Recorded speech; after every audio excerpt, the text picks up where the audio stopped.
Fit like a bee, Danny Boy here, and welcome to the March update. I did this last month in February. I don't have community posts because I don't have enough subscribers. So the only way to really tell me what is coming up in the present month is to do a lot of video, and then I'll put it at like the top of the channel page, like I did with the February one. But it's just to give you guys an update of what is happening, what the schedule is going to look like, what games we're going to be playing, how things are going to progress, etc. Starting off with Transport Fever, and we've jumped on Concrete Bob here, who's on his merry way, one of our newest trains. I did notice during the update that the lights are now super bright. I think there is a mod in Steam Workshop to adjust it though, so we'll maybe have a look at that and see if that works, because it's not just this train, it's many others. But that brings us to our first topic. Yes, Transport Fever.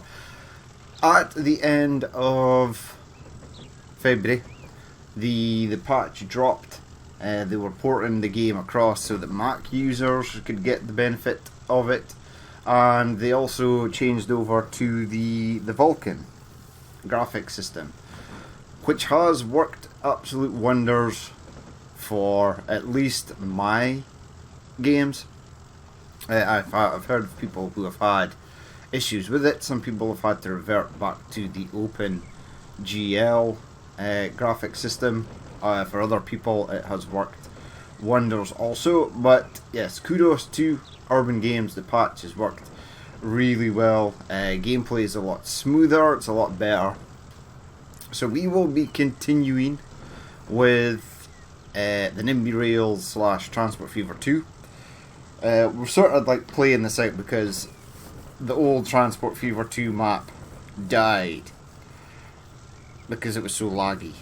Now I have went back to that, and even with the new Vulkan system, it's still slightly better, but it is still really laggy. So we'll continue on with this. Now we've just been doing this because I've been building up a new system. Obviously I can't get hold of a 3080 GPU that I would like to put into the system, so the new system build is on hold. I also gave away my 3950X to a friend who desperately needed it because his business was in jeopardy. He had a failure and one of his CPUs that he uses, he does a lot of heavy duty 3D rendering, so one of his failed, and even though like Intel, AMD will provide a replacement for failure, the company you got it from can't get a hold of a replacement because stock is so limited. It was always one of that things I was unsure of, is if things like AMD and Nvidia would have spare stock to replace CPUs and GPUs that failed, considering that they can't even make enough to ship out and sell. There's severe lack. So that was interesting to find that. It looks like the answer is no.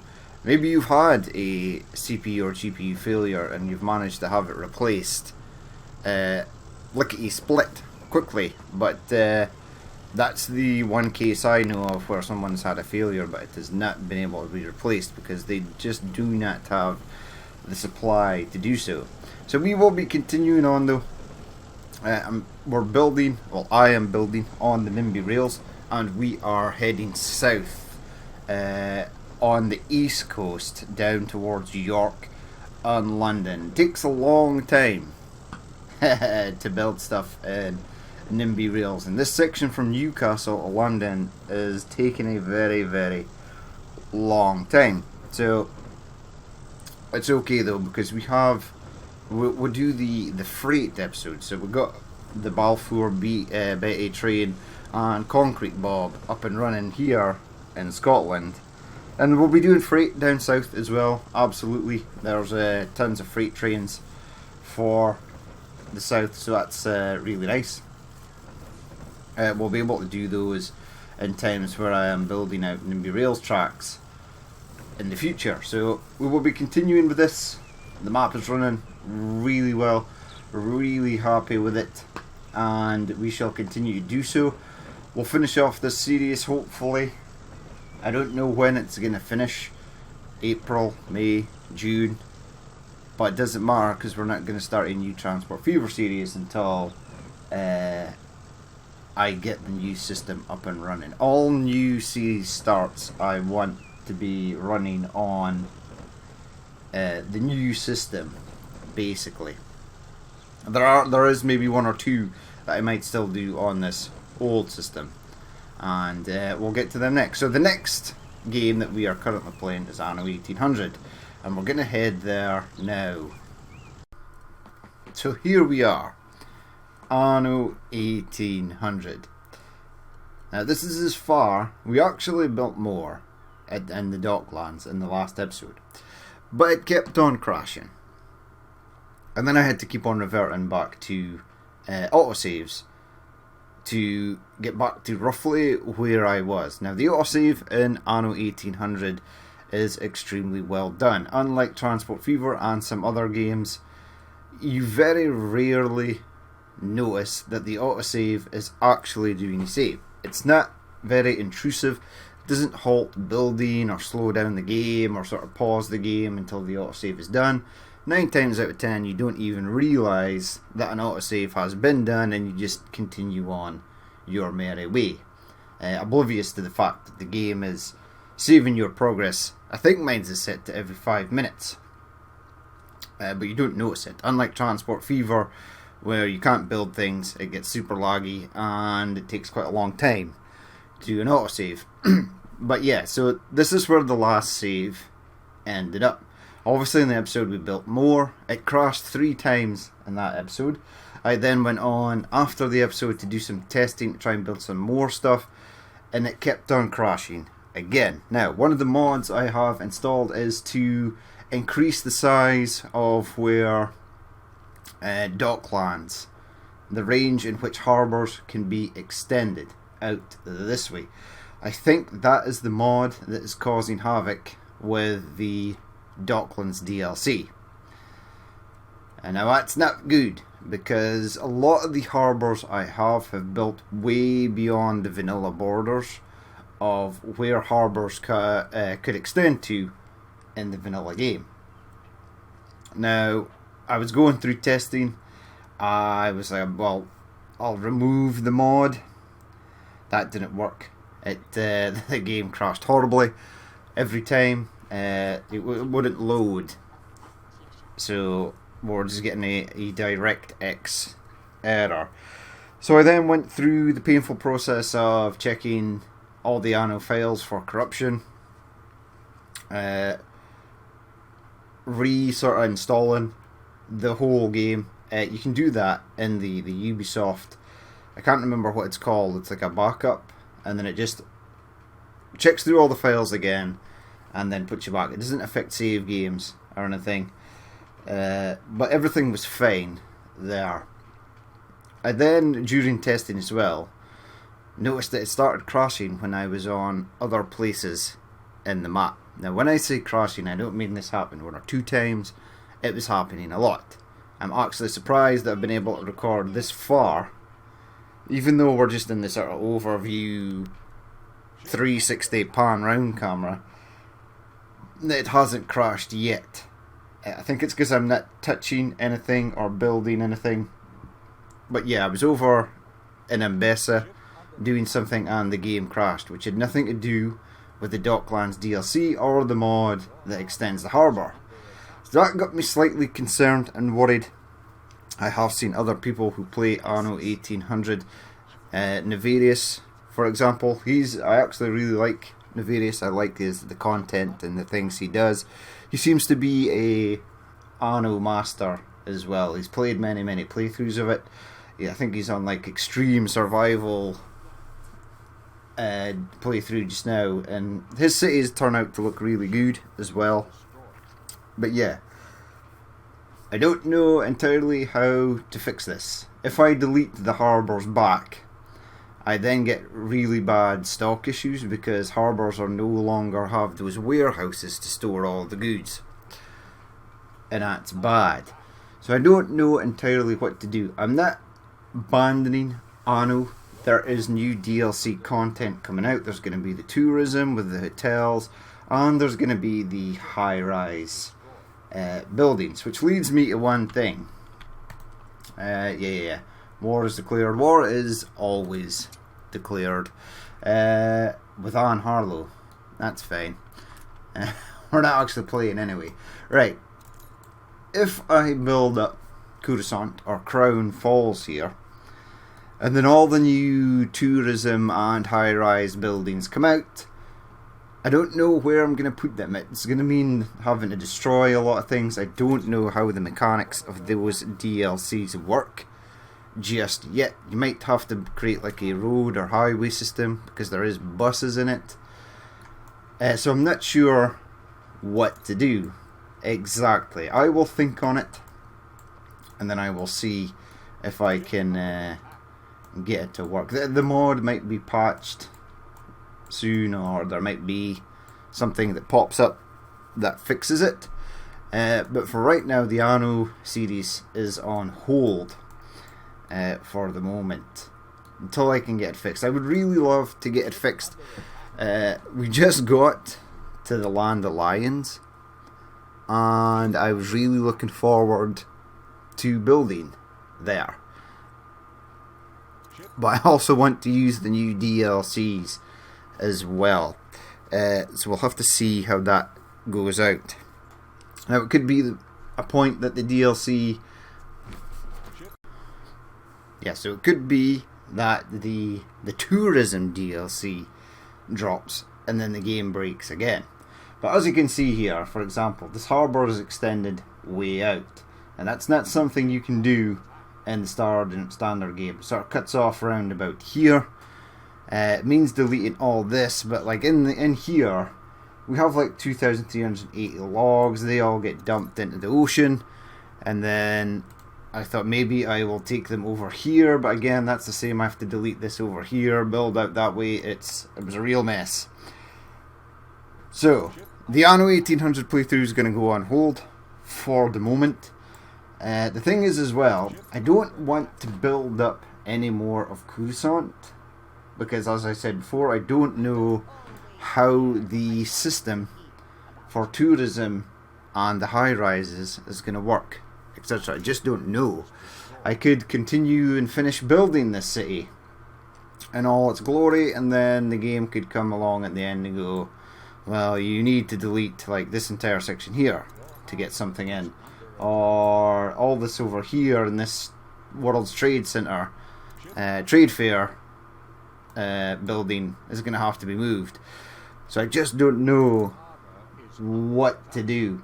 I'd like to keep continuing and playing in Mbessa, but because the game keeps on crashing no matter where I am in the game, the New World, Mbessa, the Arctic, I've had crashes everywhere, and they seem to be coming up more frequently.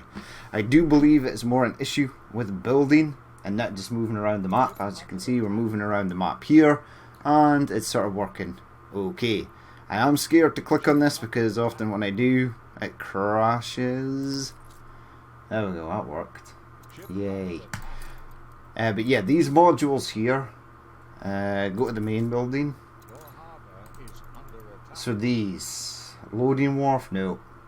Harbour master, no.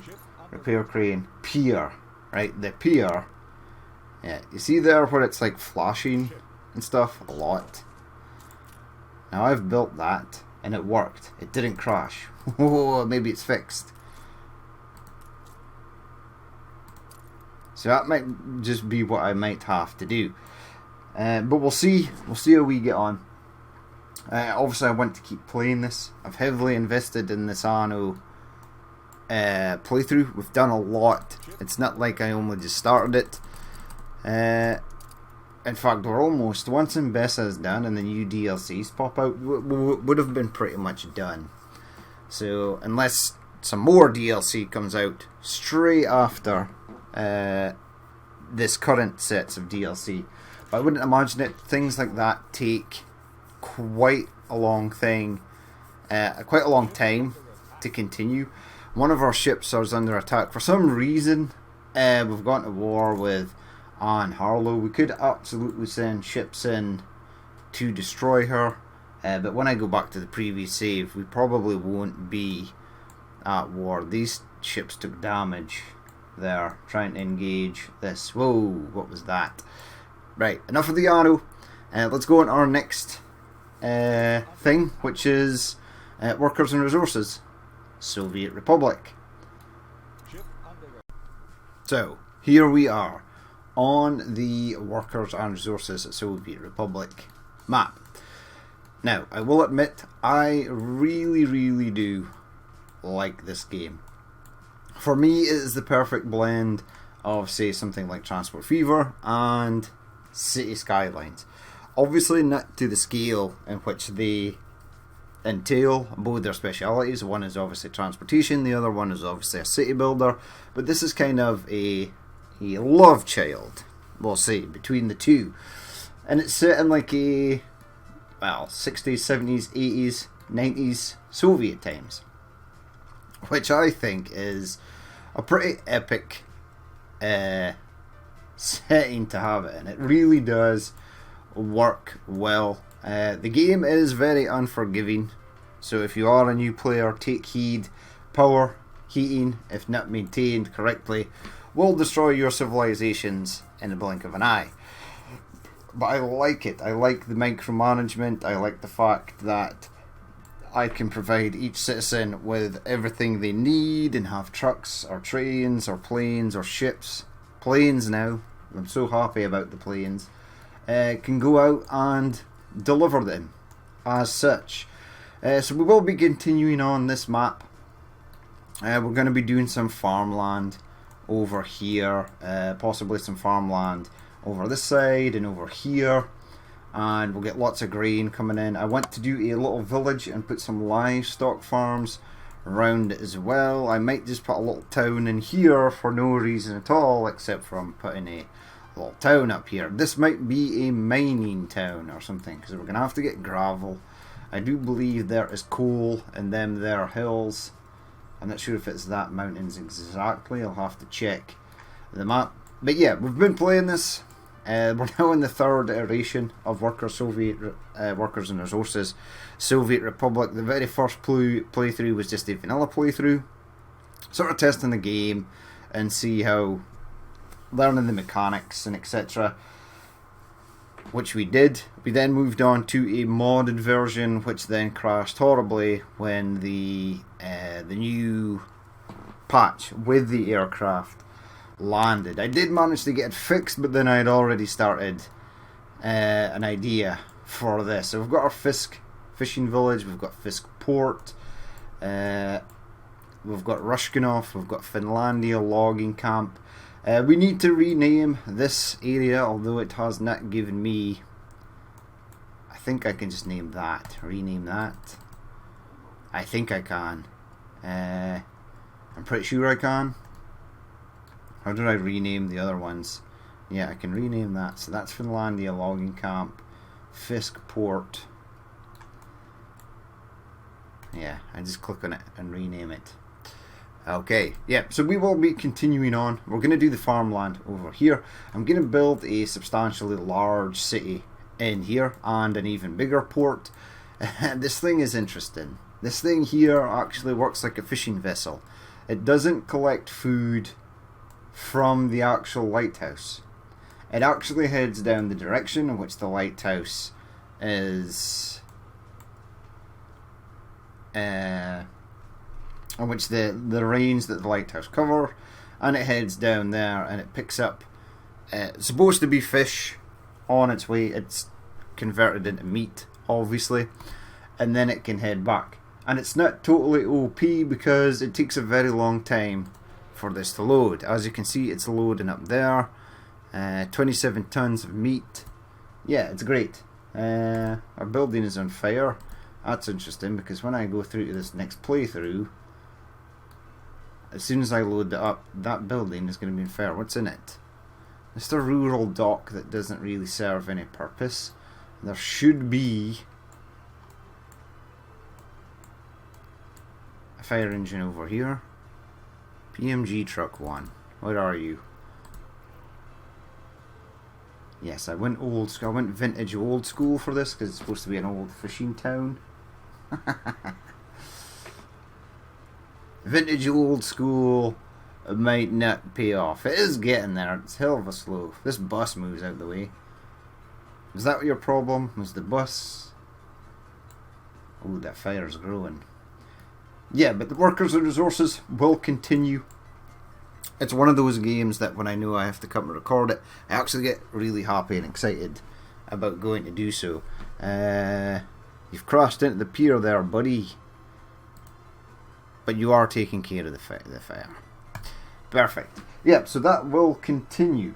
Now, on to a little surprise that might be coming at the end of March. We'll have to wait and see. But we'll move on to that next. Our final little tidbit for the March update. So here we have Evil Genius 2 World Domination, which should be arriving at the end of March, and I think it's a game that I'm going to do possibly the same as Mars Horizon. I'll put it up at like 12 o'clock at night, and it'll be like an added extra. Evil Genius 1 was a great game. This game looks really well done as well.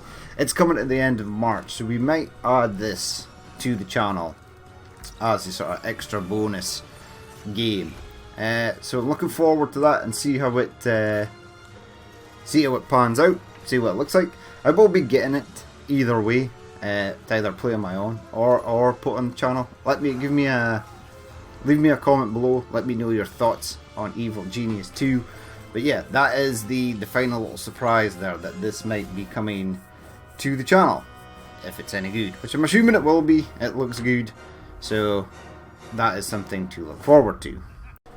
So there you have it. There is the wrap up for March. Leave a comment, let me know your thoughts in the description.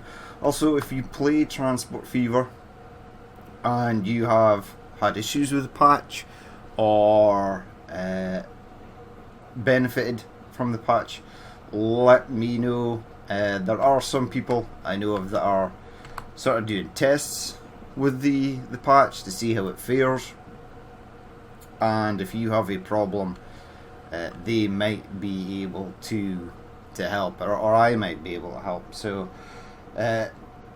most problems have been with mods, so bear that in mind. Mine's, fortunately, for the first time ever, I updated a game and every single mod worked perfectly.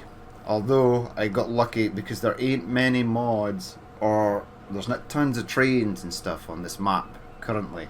If this had been a late game build, there might have been many different trains, planes, road vehicles, ships, scenery assets, etc.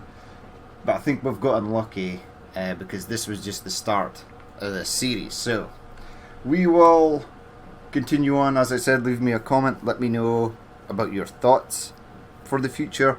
Some people do leave comments now and again saying maybe you should play this, maybe you should play that.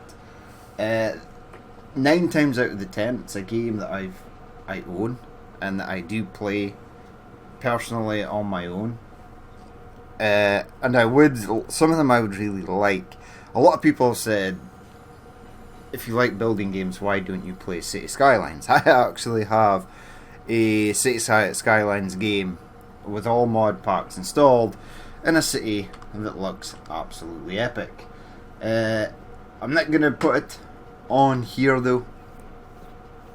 In fact, it's getting close to that time where I'm going to have to remove a few games from the Steam Workshop to free up space for new incoming games, which won't be a problem in the new system. It is currently a problem in the old one. So yeah, it's just the reason there are not many new games is because I've committed to these series and I'd like to see them through. I have a real bad habit of starting something and not finishing it. 9 times out of 10 it's because corrupt save game files due to mods Games get updated regularly. Sometimes mods don't work. For example, the Anno one, the Docklands DLC does not seem to like one of the mods that I have installed. And even though I've explained that I think I know which one it is, I'm not entirely sure it is that mod because it's crashing at complete random times during gameplay when I'm not touching any of the new DLC content or in an area where that might actually be used. So yeah, I would like to finish these series off, and they're fun games that I like to play. Always Transport Fever will always have a spot on this channel. It is a great game. So again, leave a comment, let me know what you think. As always, stay safe out there.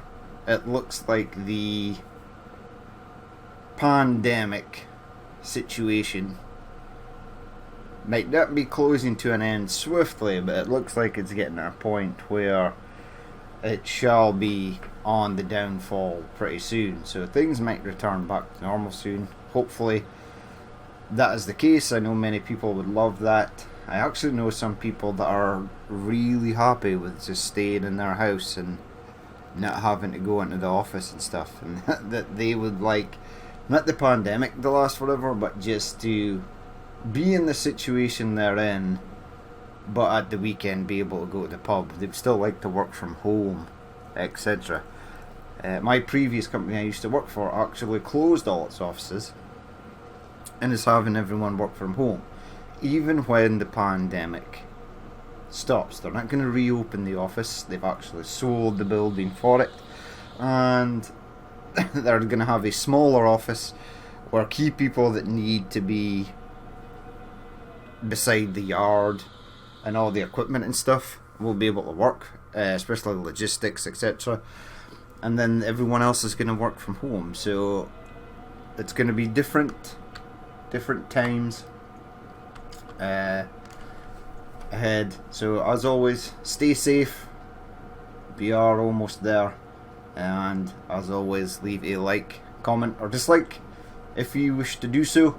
Hit the notification bell if you wish to do so. Don't do it just because I said to, or do it because I said to, who knows. But yeah, that's been it for me, the March update. I've been Danny Boy, this has been the March update, and I will catch you later.